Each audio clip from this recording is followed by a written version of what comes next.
This is a StoryTrack podcast.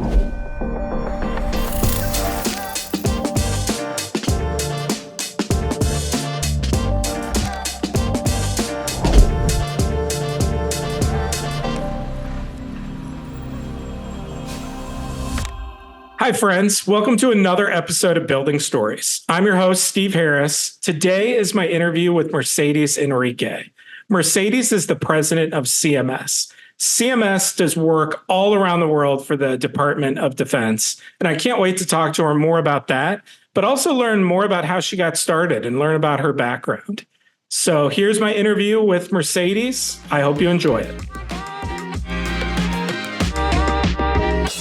Thank you once again for being a part of this, and it's great to see you once again. Thank you so much, Steve. And so are you here in St. Louis now? Like, I know that CMS has branches in Indiana, Ohio, and St. Louis, right? I do live in St. Louis, and we have an office in St. Louis. How did you guys end up with offices in Ohio, in Indiana, and in St. Louis? Why the Midwest? The actual company started in Indiana, and I lived in Bloomington, Indiana for 19 years. And our company started in Franklin, Indiana, and then we moved it to Bargersville, Indiana, which has been our headquarters for the last 20 years. Okay. My brother, who's always been an investor, actually joined as the CEO in 2014, and he's in Toledo, Ohio. So that's where that office really was born. And that is the center of our federal program. And then the center of our mechanical construction team is in Indiana, and we have a microcosm of CMS here in St.Louis and growing. So I ended up in St. Louis for personal reasons, and it's been a wonderful location to be in. We're quite engaged with the Society of American Military Engineers, and they have 2 posts here in St. Louis. Yes. Nice. Yeah. And so how did the whole CMS thing start? Like, I know CMS started in like 1996 or something, yes, but you didn't come on until 2004. Is that right? Correct. So we are 20 years old from the ownership that we currently have. So I started with my partner, Cushmander. We both left our prior jobs and came full time and bought into CMS. And we had 5 financial investors. And one of those was my brother, Ernest, who now is full time with us, and it's our CEO. So we started in 2004. Before 2004, the company was owned by a gentleman that did pipe construction for the construction industry, focused on the market for air movement. So any of the central utility plants that provided energy to manufacturing plants, for example, all the piping associated and the vessels associated with that, those central utility plants were built by this company. So it really was a mechanical construction piping expert company but it never did more than $2 million a year. So it was a very small, very niche team. And the gentleman retired and sold the assets to another company that Ernest was an owner of at the time, my brother, and then they sold it to Cush and me. Gotcha. So that's how CMS started. We bought the assets and became a general contractor and took it from being a mechanical construction, piping, very small business, to now being an other than small business federal contractor. And so did you and Cush kind of have that in mind from like the very start? Or were you guys like, oh, we'll just buy this piping place and see what happens? Or did you know like, hey, we're going to do this. We're going to go for the DOD deals. What did you guys kind of think when you went into this? Yeah, actually, the plan was we would become a federal contractor. The federal market has a program called the 8A program.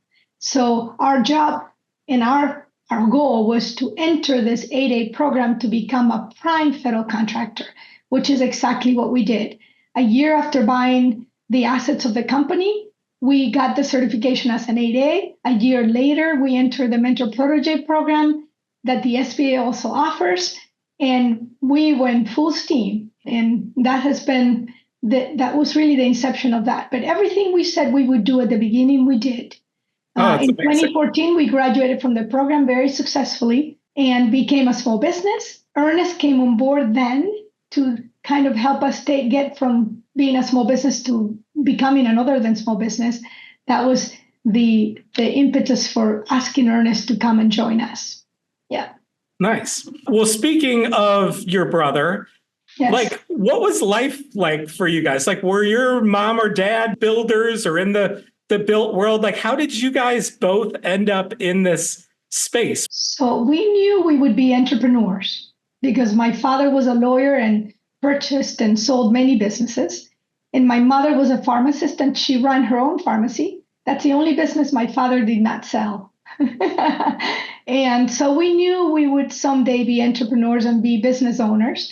But why we selected engineering is I think we didn't want healthcare. Growing up in a pharmacy and on top of the pharmacy, we both decided we would become engineers. So my brother's a civil engineer. I actually was a computer engineer. And then I did my MBA in finance. And really my career has been on the business side of any business. So I started in manufacturing and then moved to construction from Ernest making the offer to buy the assets of this company. We came together in the industry. Actually, Ernest brought me into this industry, but truly we knew we would end up, when he called me and said, hey, we have this company, we bought the assets of the company, but really the owner has retired and we don't see a future. Would you be interested? And that's when Kush and I came up with a business plan for pursuing the federal construction business.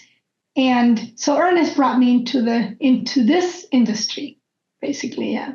Awesome. Well, I'm sure it's fun that you get to work with him and you've grown this into such a huge and great place to work. Thank you, Steve. And so how did you and Kush meet? So Kush worked for Ernest at the time, and he was running their operations in Chicago, in the Chicago area. For the Navy. They had naval operations in Chicago, in Kenosha, Illinois.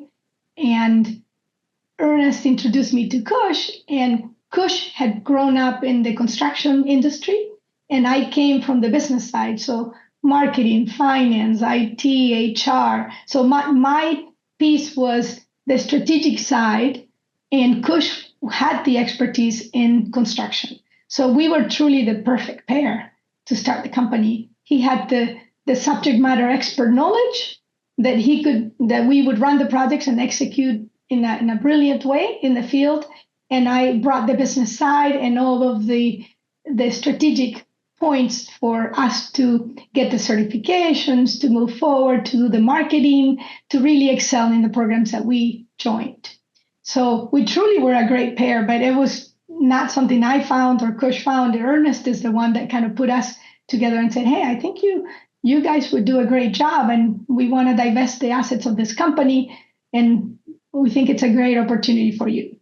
So yes, that's how we came together. Awesome. Yeah, and you have just built this great place. Do you want to talk about some of the bigger jobs? Like, what was one of the first big jobs that you got that really helped to launch things? So that's such a great question, and that takes me back to 2015.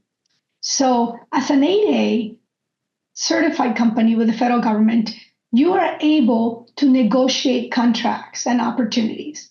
And we were approached by the SBA Indianapolis district office with an opportunity to propose on a project for the GSA. And at the time, we had a $150,000 line of credit, a very small bonding program. We had been in business a year. And this was $1 million project. So at the time, we looked at this. It's not something that was outside of our capability to execute, but financially, it was a true stretch. So, I borrowed my parents' bank account and we pledged that account. And if it was ever needed because we didn't execute, the bonding company could draw upon that account. Kush went out and got a home equity loan on his home. And we did that. But what that demonstrated is that we absolutely had the technical capability and we had the team of people to execute that kind of work. So that established CMS as a solid GC, because remember, our roots were mechanical construction. And there's a difference. Here, you're managing construction. Even if you self-perform a small portion of that construction, we are managing every discipline. And in a historical renovation, this was a courthouse renovation, and it had a secret component as well. There was an FBI office in that particular building. So it truly was the impetus to say, we are a solid GC, and this is where we're growing. And we started to attract excellent PMs, quality control managers, safety, health and safety officers, which is what you really need to grow and to manage excellence in general construction for the federal government, because those are their requirements as well. And of course, you have all the back office, the contract manager. We had a proposal person that came in during those following years. So truly, it was the launch of CMS as a solid GC. And then the contracts just kept on happening. We were bidding, we were very successful winning the contracts. We negotiated many contracts and we were very successful with execution. So as you know, in construction, you're only as good as your last job. And if we executed and delivered to the clients what they asked for, we kept getting additional contracts. So that has been the case since. So now we enjoy much larger contracts, $52 million contract for the Navy at Whidbey Island. Wow. We have another $50+ million contract for the Navy also at Kitsap, Bangor base in Washington State. We are doing 3 large contracts in Spain also for the Navy. And then we have done some incredible renovations of hangars and building skiffs inside historical hangars at Wright-Patterson Air Force Base, at Dover, at Henderson Air Force Base in Guam. So it has been a fun time since, Steve. Yeah, just from what I know about you guys, how you just brought up Spain and I know Guam, and then didn't you do some work in Japan or outside of there? So we are doing quite a bit of work in Japan now. We have, a 5th contract to come, but we have 4 contracts that have been awarded. We have over 20 million, soon to be over 25 million. So no, Japan is also an excellent location, and we're doing work in Japan through the Air Force contracts that we hold. So through the Air Force, we are in South Korea, in Japan. We've been to the Bahamas, Puerto Rico, Guam, although we've been in Guam for many, many years with the Navy originally, who's the execution agent for the Department of Defense in Guam, and now with the Air Force. So yes, we follow our clients and their needs, and we don't shy away from going internationally as the client contracts take us. And is that harder for you all to staff those jobs? That's a great question. So construction is a local business. So if you're in Guam, you have Guam people running those contracts. We have a team of about 17 CMS team members in Guam, and that team has grown, and some of those people have now gone to Japan, and they're working in Japan for us. As you know, Guam to Japan is not a big jump. We have subcontractors and people that have been managing our work in South Korea, but those are people, the DoD, even though the federal government spends a lot of money and their budgets are incredible and there's a lot of work all over the world, the DoD world is a small world. So the people that do and execute in the field Department of Defense work do move around, and they're known in the circles. In particular, Ernest, through his prior life before CMS, had a lot of relationships because he owned a company that he sold that did work all over the world. So that has been extremely helpful for us because those relationships are lasting relationships. And even if those people had gone to other businesses between the time that he worked with them and now, they are coming back and joining CMS. So we really do go to people that know the business, that know the client, and ideally that we have worked with in the past, and some new ones. They mentor. We have a very strong mentoring program where we are all in charge of bringing the younger generations and training them to be successful for the future. So we take that seriously, and so that helps as well. But yes, construction is local, and we need to look for people that have done work in those locations. we don't just take expatriates and take them to those locations. It truly does take expertise in those regions. And then do you have to get clearance for all of them? They just can't be skilled at that trade. They also have to have the background and be able to be cleared to work those jobs, right? Yes. So as a federal contractor, we're a drug-free company. And on top of that, we have to pass clearances. So base access to any location where we do work is critical. That can actually prevent you from being successful in a project if your people cannot pass those requirements to enter the bases safely. Many are locations where we're escorted, so we have to hire escort companies that actually are there while our people are doing the work, but our people still need to be able to pass the requirements to have base access. So you're correct. Those are stringent. We do that from the beginning.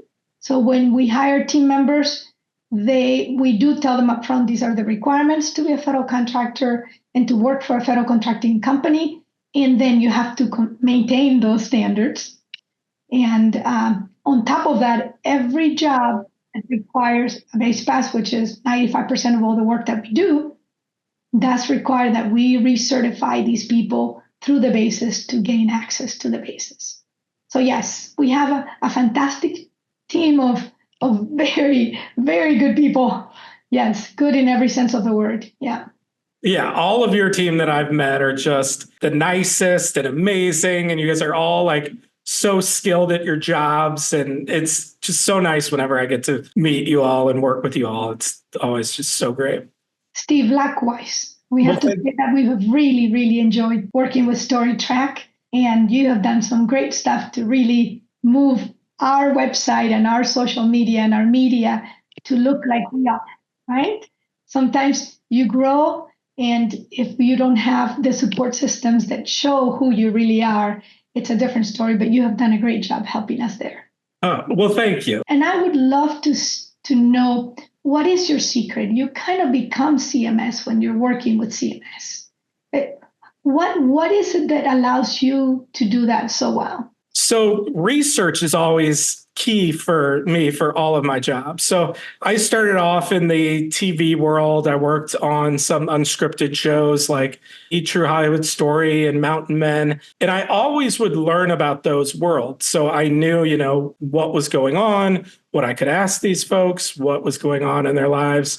So the research was always key. So whenever we take jobs like your job, I try to learn about you all and your culture and meet your team, who truly, your team was amazing. Lexi and all of them were so nice and so great to work with. So, they kind of gave me the cheat sheet and they told me more about you guys and your story and what you need. And that's key too, is to listen to what you all need and, make sure that we're doing that, because our films are for you and we want you to love them and we want them to help you. But that kind of actually launched this podcast too, because I was like, well, I don't know about these worlds. Like, I don't know that much about the built world. I came from the TV world. So I was like, well, I could actually record my research and I can talk to the leaders in the business like you and learn from you and learn how you got to where you are and all the great things that CMS is doing.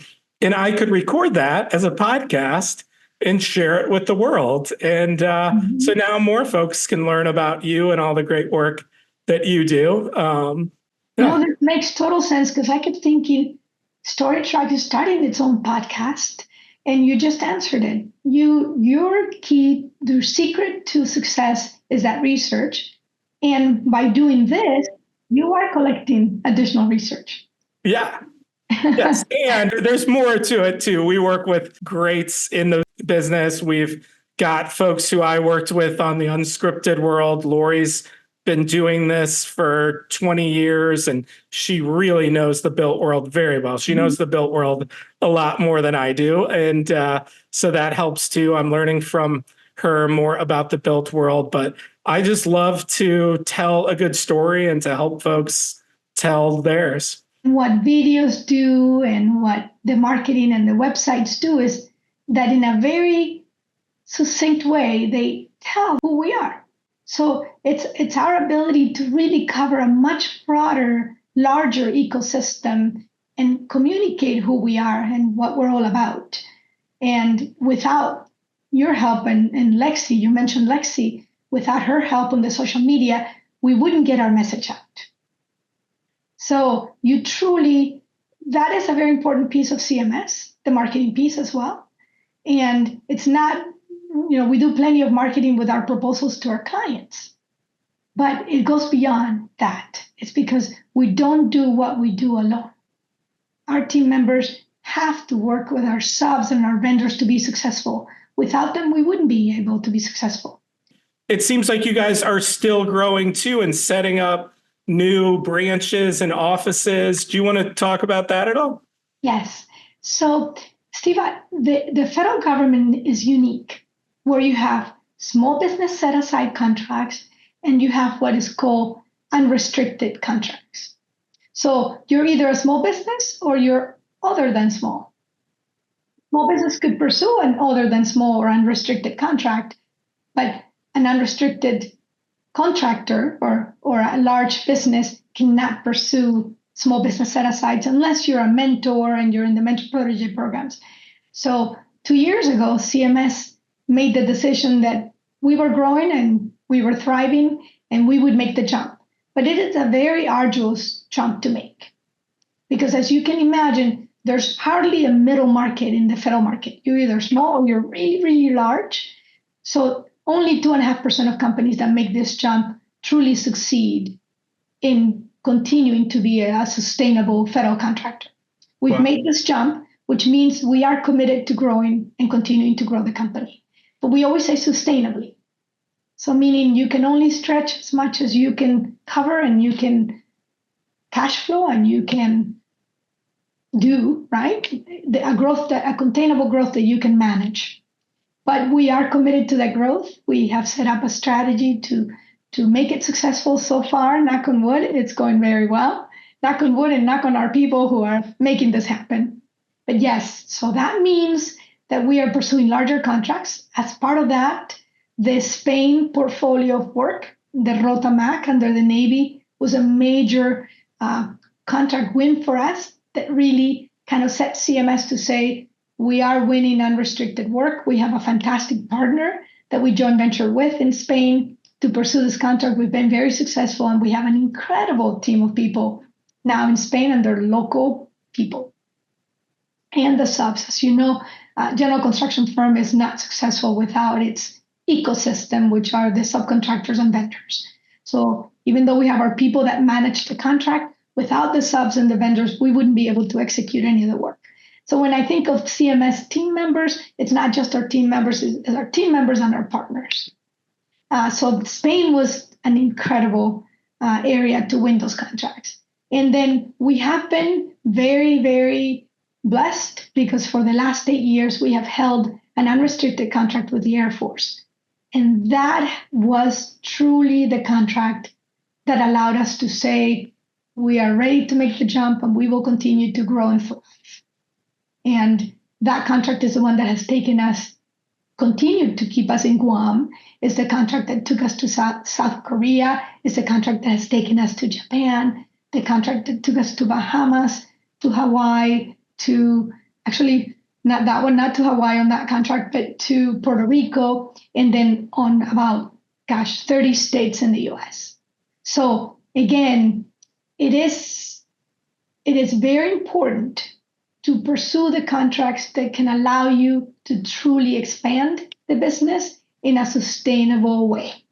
I'm sure a lot of the listeners and viewers are all wanting to have a career that's as amazing as yours. What sort of advice would you give to someone that's just starting out, but tuning in and really wanted to hear how you made it? The most important thing, any graduate, any young professional entering the workforce, the best thing I can tell them to do is always go the distance in what you do. Imagine that you are the owner of that company where you're working. Do more than you're paid to do. And the opportunities always come. That is what I always did.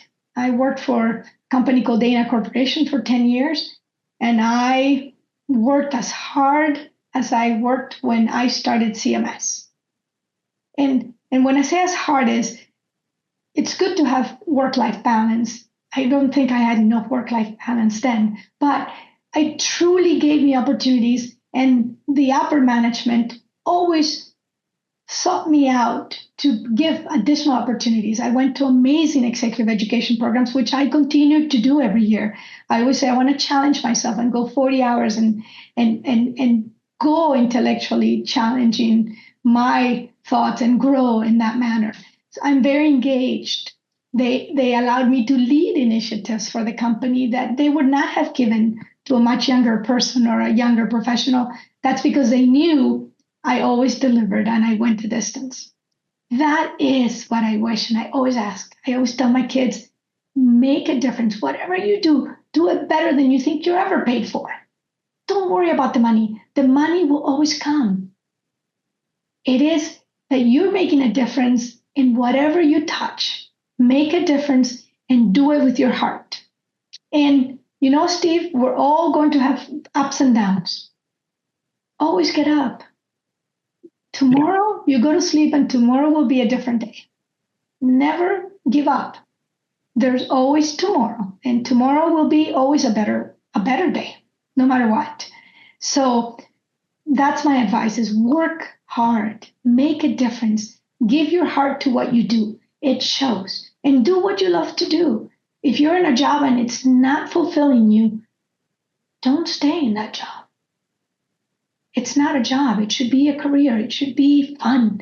Working, even though it's hard, it should be something that you don't go and drag and complain about at the end of the day. If you ever hear yourself complaining about your job, you're probably not doing a good job for that employer yourself.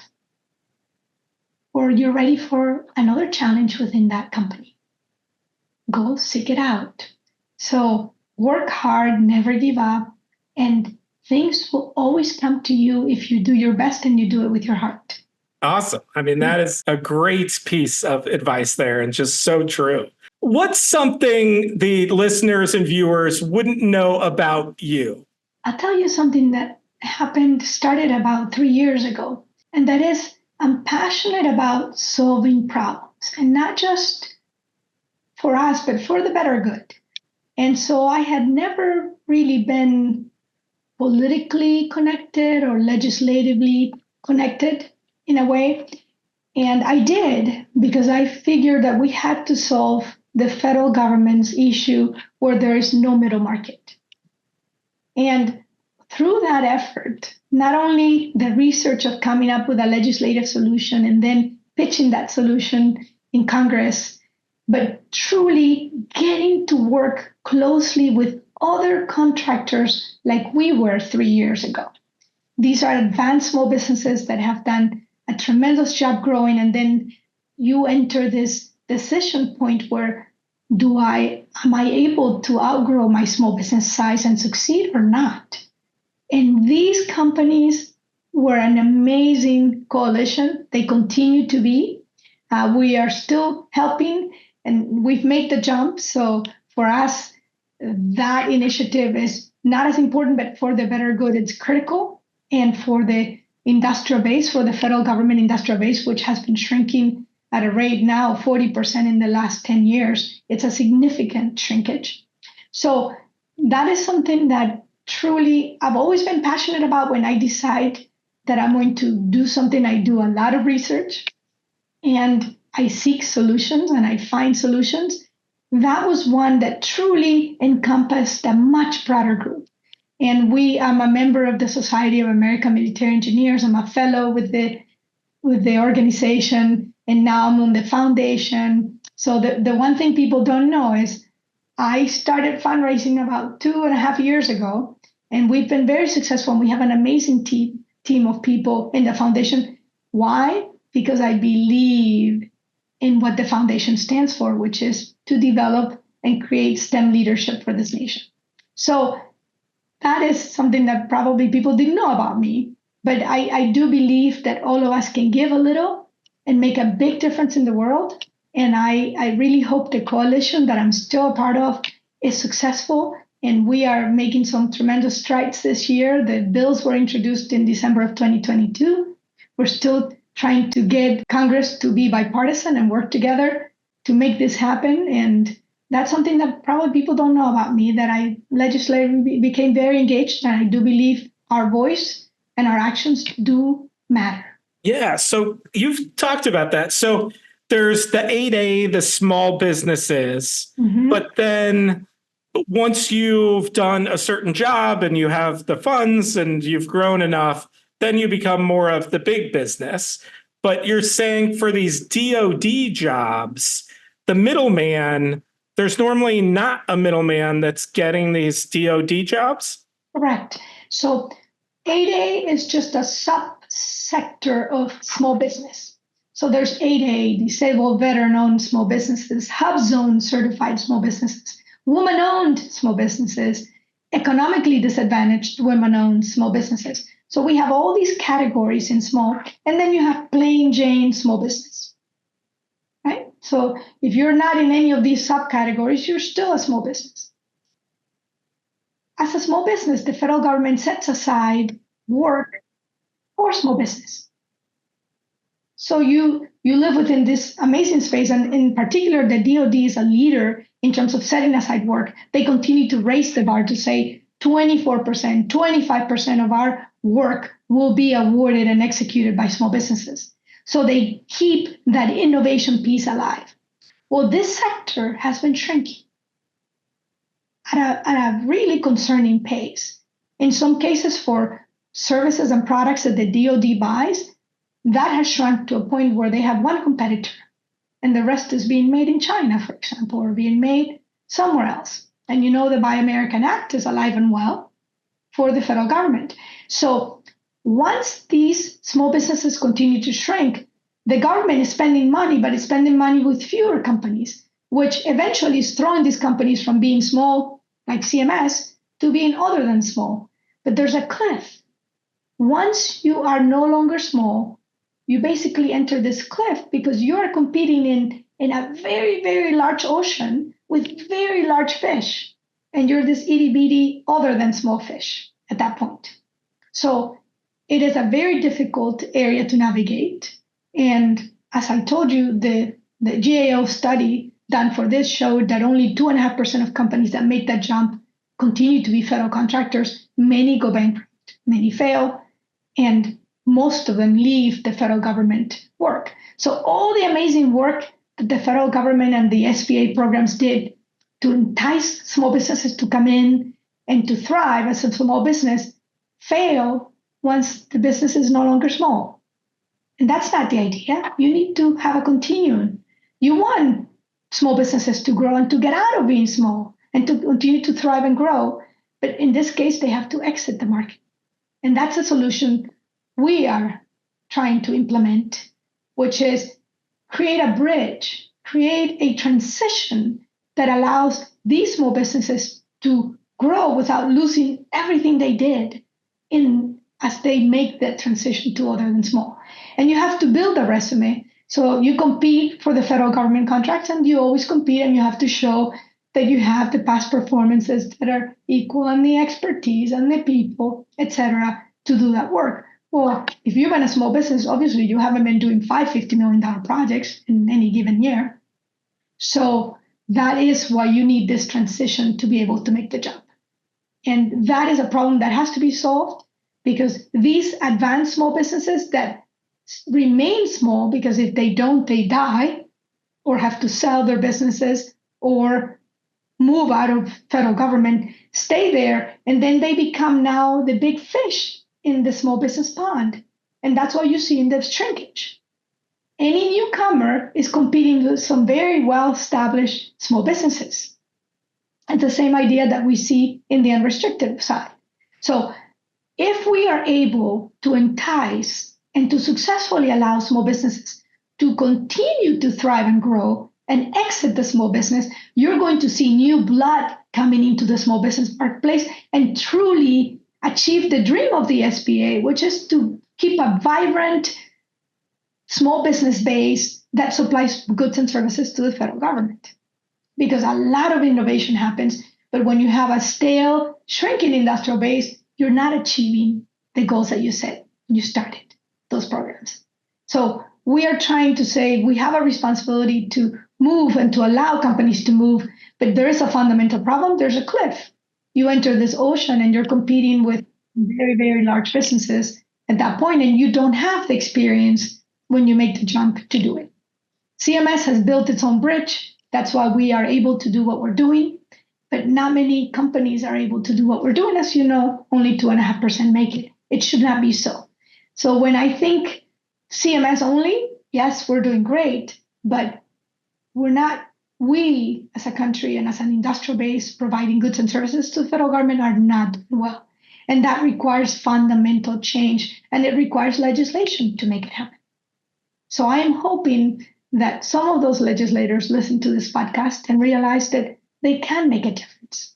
And it's a difference that if we don't make it, it's too sad that when we have the statistics, they're publishing the papers. The DOD is publishing the information saying we have a fundamental problem. We have a shrinking industrial base in the small businesses. Eventually, if it continues to shrink, if it has shrunk 40% in the last 10 years, do you think anything's going to change if we do nothing? Nothing. It's going to continue to shrink to the point where there will not be a small base, which would really be a sad situation to have in our country. Well, thank you for all of what you're doing with all these bills and stuff. This does sound like something that needs some work and could need some help. So it's great that you're doing that. Thank you, Steve. Yeah.